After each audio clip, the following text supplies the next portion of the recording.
శ్రీమాత్రే నమ. జయ గురు దత్తాత్రేయ నమ. ఈ వీడియోలో మనం జూన్ 6వ తారీఖు వరకు కర్కాటక రాశిలో కుజగ్రహ సంచారం ఈ అబ్బాయిలు అమ్మాయిల యొక్క వివాహ వ్యవస్థ మీద, అలాగే ఆలస్య వివాహానికి కారణమైనటువంటి ఈ కుజగ్రహం ఈ కర్కాటక రాశిలో ఉండడం వల్ల ఎందుకు వివాహాలు ఆలస్యం అవుతున్నాయి, వివాహ సంబంధాలు కుదరకుండా, ముఖ్యంగా అబ్బాయిలు ఎందుకు వివాహంలో లేట్ అవ్వడం, వారి జీవితంలో సరిగ్గా సెటిల్ అవ్వలేకపోవడానికి కారణమైనటువంటి కుజగ్రహం ప్రస్తుతం కర్కాటక రాశిలో ఈ నెల అంటే ఇంచుమించు జూన్ 6వ తారీఖు వరకు ఆ రాశిలోనే ఉండడం జరుగుతూ ఉంటుంది. అయితే కుజుడికి అది నీచ స్థానం అవడం వల్ల తను అత్యంత పవర్ఫుల్గా బలంగా పనిచేయలేకపోతుంటాడు. సాధారణంగా వివాహం జరగడానికి, వివాహం తర్వాత అన్యోన్య దాంపత్యం ఉండడానికి కుజగ్రహం చాలా వరకు కారణమవుతూ ఉంటుంది.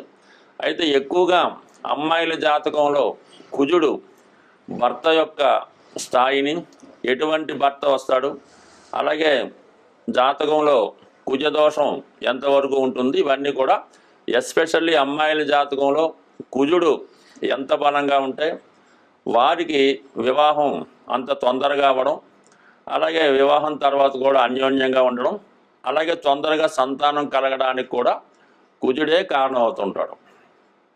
అయితే అబ్బాయిల జాతకంలో కుజుడు ఎంత బలంగా ఉంటే ఆ అబ్బాయి అంత తొందరగా జీవితంలో తొందరగా చదువు పూర్తి చేసి వెంబటనే ఉద్యోగంలో చేరి వివాహం కూడా తొందరగా జరగడానికి, అంటే తొందరగా సెటిల్ అవ్వడానికి మగవారి జాతకంలో కుజుడు అత్యంత బలంగా ఉంటే ఆ బలం యొక్క స్థాయిని బట్టి అబ్బాయి యొక్క భవిష్యత్తు, అతని వివాహం, అతని క్యారెక్టరు ఇవన్నీ కూడా ఆధారపడి ఉంటాయి. మరి అబ్బాయిల జాతకంలో శుక్రుడు కూడా భార్య యొక్క స్థాయిని చెప్పడం జరుగుతూ ఉంటుంది. శుక్రుడు అబ్బాయి జాతకంలో ఎంత బలంగా ఉంటే అంత అందమైనటువంటి, బాగా స్థిరపడినటువంటి మంచి డౌరీతో మంచి భార్య రావడం జరుగుతూ ఉంటుంది. అలాగే శుక్రుడు పాపగ్రహాలతో కలిసి ఉన్న, పాప రాశుల్లో ఉన్నా కూడా వివాహం ఆలస్యం అవడం, తొందరగా జరగకపోవడానికి కూడా కారణం అవుతుంటుంది. అంటే ముఖ్యంగా ఈ శుక్రుడు రవితో కంబస్ట్ అయి ఉన్న, రవికి బాగా దగ్గరగా ఒకే డిగ్రీలో ఉన్నా కూడా వివాహం జరగడం అన్నది చాలా కష్టం అవుతుంటుంది.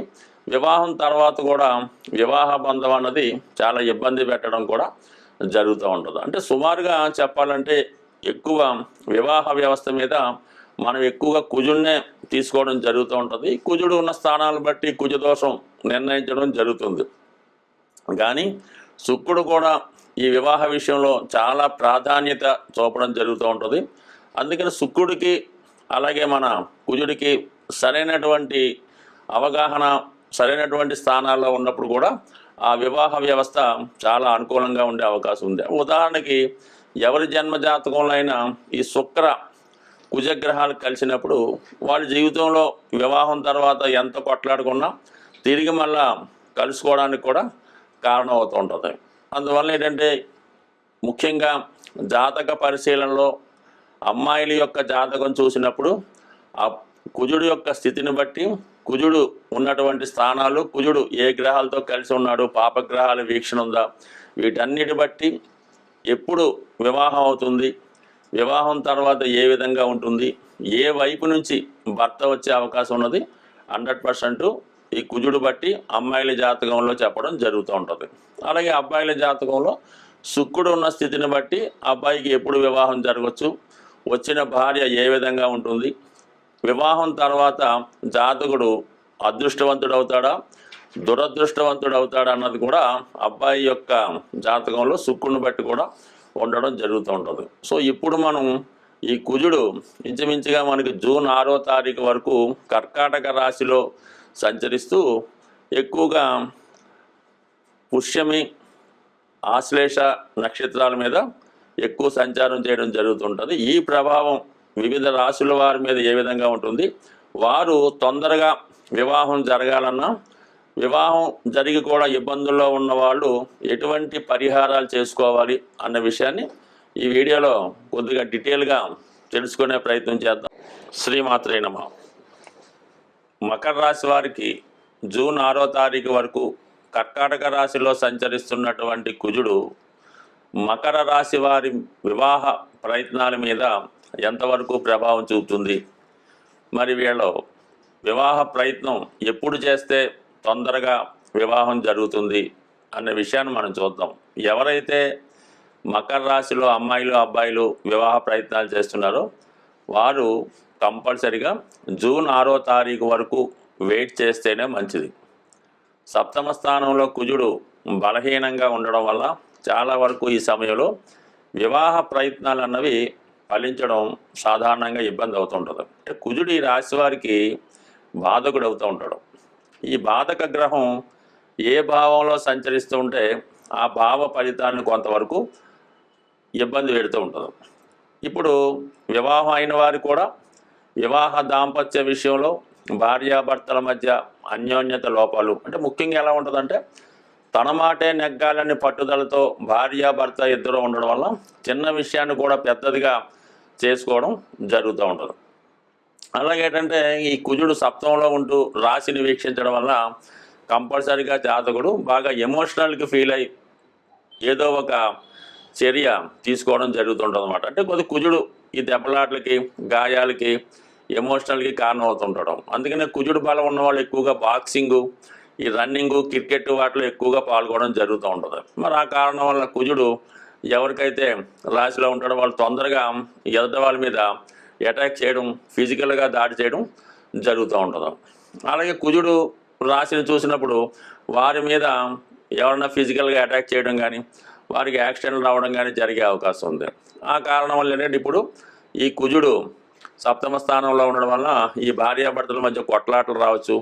అనుకోకుండా ఈ స్పోర్ట్స్ రంగంలో వాళ్ళు ఉన్నవాళ్ళు ఒకరికొకరు ఈ స్టూడెంట్స్ పిల్లలు ఈ దెబ్బలాటలు కూడా కారణం అవుతుంటుంది. కాబట్టి ఏదైనా ఈ సమయంలో ఫిజికల్గా అటాక్ చేసుకోకుండా సాధ్యమైనంత వరకు దూరంగానే ఉంటూ ఏదైనా మాట్లాడుకోవచ్చు. కానీ ఈ విధంగా దెబ్బలాడుకోవడం వల్ల ఇబ్బందులు, దాని తర్వాత పోలీస్ స్టేషన్లు ఇలాంటివన్నీ జరిగే అవకాశం ఉంది. ఈ విషయంలో భార్యాభర్తలు అవ్వచ్చు, స్నేహితులు అవ్వచ్చు, అన్నదమ్ముల మధ్య కూడా కొట్లాట్లు జరగచ్చు. అందువల్ల ఏంటంటే చాలా వరకు సౌమ్యంగా ఉండడం మంచిది. బట్ ఏదైనా ఎవరైతే వివాహ ప్రయత్నాలు చేస్తున్నారో ఈ సమయంలో ఒకవేళ వివాహం కుదిరినా కూడా అది వివాహం వరకు వెళ్ళడం కష్టం. ఈ మధ్యలోనే కుదుర్చుకున్న కొద్ది రోజుల్లోనే అది ఏదో విధంగా మళ్ళీ క్యాన్సిల్ అవ్వచ్చు. అందుకని మీరు ఏదైనా వివాహ విషయంలో కంపల్సరీగా జూన్ 6 వరకు వెయిట్ చేయాలి. అయితే సప్తంలో ఉన్నటువంటి కుజుడు మరి అటు దశమాన్ని వీక్షిస్తాడు, అలాగే ధనస్థానాన్ని కూడా వీక్షించడం జరుగుతుంటుంది. అందుకని ఉద్యోగపరంగా చాలా అనుకూలంగా ఉంటుంది. మీరు ఏ రంగంలో ఉన్నా ఉద్యోగంలో ఒక హోదా పెరుగుతుంది. మీరు కూడా ఉద్యోగంలో చాలా ఇంట్రెస్ట్గా, చాలా కాన్ఫిడెన్స్గా చేయడం వల్ల మీ యొక్క అధికారులు నచ్చి మీకు కొంత జీతం అది కూడా పెంచడం జరుగుతూ ఉంటుంది. అయితే కుటుంబ స్థానాన్ని కుజుడు చూడటం వల్ల మీరు కొన్నాళ్ళ పాటు అంటే జూన్ 6 వరకు ఈ ఉద్యోగరీత్యానో ఇంకొక ఏదైనా ప్రయత్నం వల్ల కొంతకాలం పాటు కుటుంబానికి దూరంగా ఉంటూ మీరు వ్యవహారం చేయవలసి ఉంటుంది. అది వ్యాపారంలో ఉన్న, ఉద్యోగంలో ఉన్న కొంతకాలం పాటు కుటుంబానికి దూరంగా ఉండడం జరుగుతూ ఉంటుంది. బట్ ఏదైనా వివాహ ప్రయత్నాలు మాత్రం కొంతవరకు ఆలస్యం అవుతాయి. కొంతవరకు మరి ఈ గురుగ్రహం కూడా ప్రస్తుతం మీకు 5వ స్థానంలో ఉంటూ కొంతవరకు నిర్ణయం తీసుకోవడానికి చాలా అవకాశాలు వస్తుంటాయి. ఏదన్నా మంచి మాటలు జరుగుతుంటాయి. అలాగే పరస్పరం ఒకరికొకరు ఇష్టపడుతూ ఉంటారు. కానీ అది వివాహం దగ్గరికి వెళ్ళడానికి ఏదో విధంగా అది వాయిదా పడటం జరుగుతూ ఉంటుంది. అయితే మే 15 తర్వాత గురువు మారిన పెద్దగా వివాహ విషయానికి పెద్దగా అంత అనుకూలత అయితే ఉండదు. మరి ముఖ్యంగా శుక్రుడు ఈ 3వ స్థానంలో ఉండడం వల్ల మరి ఈ సమయంలో ఏంటంటే కొద్దిగా తెలుసున్న సర్కిల్లోనే గతంలో మీకు పరిచయం ఉన్న వాళ్ళు కానీ గతంలో దగ్గరగా వచ్చి మీ సైన్ సంబంధం కానీ జరిగే అవకాశం ఉంది. అది ఏదో ఇంతకాలం దూరంగా వెతికినప్పుడు కూడా ఇంటి పక్కనైనా ఈ చుట్టాల ద్వారానో సడన్గా వచ్చి ఆ విధంగా కూడా కుదిరే అవకాశం ఉంది. శుక్రబలం ఈ రాశి వారికి అనుకూలంగా ఉంది వివాహ విషయంలో. అంటే తృతీయంలో ఉన్నటువంటి శుక్రుడు 9వ స్థానాన్ని వీక్షిస్తూ ఉంటాడు. 9 దానికి వీక్ స్థానం అయినా కంపల్సరీగా స్త్రీలకి ఈ శుక్రుడు ఎప్పుడు కూడా బలంగా ఉన్నప్పుడు వారికి వివాహం తొందరగా అవడం జరుగుతుంటుంది. కాబట్టి మొత్తం మీద వివాహం మిగతా గ్రహాలు చాలా అనుకూలించినప్పుడు కూడా కుజుడు సప్తమ స్థానంలో ఉండడం వల్ల వివాహం నిర్ణయం అవడం అనేది జూన్ 6 తర్వాత ఉంటుంది. పెళ్లి ముహూర్తం కూడా జూన్ 6 తర్వాత మీరు పెట్టుకుంటేనే ఆ వివాహం సక్సెస్ఫుల్గా వెళ్ళే అవకాశం ఉంది. స్వస్తి.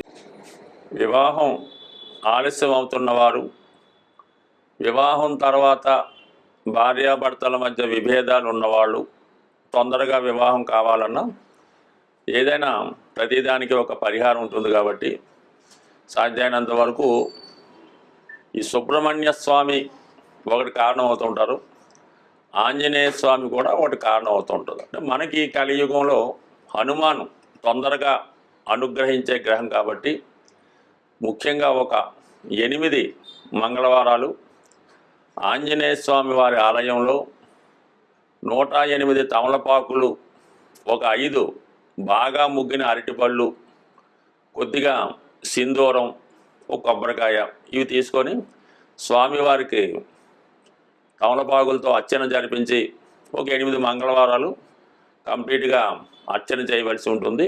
మధ్యలో ఏదైనా ఆటంకం వస్తే దాన్ని కంటిన్యూ చేసుకోవచ్చు. అయితే ముఖ్యంగా స్త్రీలు వేకువజామునే లేచి ఈ స్నానం చేసేటప్పుడు ఆ నీళ్ళలో కొద్దిగా పసుపు కలిపి మంగళ స్నానం చేసిందాగా తలక స్నానం అది చేయవలసి ఉంటుంది. సాంప్రదాయ దుస్తులు ధరించవలసి ఉంటుంది. కంపల్సరిగా గాజులు, అంటే మట్టి గాజులు, దాన్ని గాజు గాజులు అంటారు. 2 చేతులకు కూడా కనీసం ఒక చేతికి 8, ఒక చేతికి 8, అది ఎరుపు రంగు అయితే వెరీ బెటర్, ఆకుపచ్చ రంగు అయినా పర్వాలేదు. ఈ విధంగా వాళ్ళు సాంప్రదాయ దుస్తులతో సాంప్రదాయంగా ఈ పసుపు కలిపినటువంటి నీటితో స్నానం చేసి వాళ్ళు ఈ 8 మంగళవారాలు కంప్లీట్ చేయవలసి ఉంటుంది. మగపిల్లలు కూడా ఇంచుమించుగా సాంప్రదాయ దుస్తులతోనే చేయాలి. ఆ మంగళవారం కంపల్సరీగా నియమంగా ఉండాలి.